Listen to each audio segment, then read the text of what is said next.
悲しみの向こう、片柳宏。5月11日。消えない悲しみ。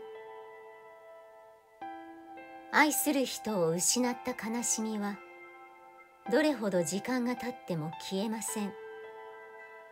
その人を愛し続けている限り、その人と会えない悲しみはいつまでも残るのです。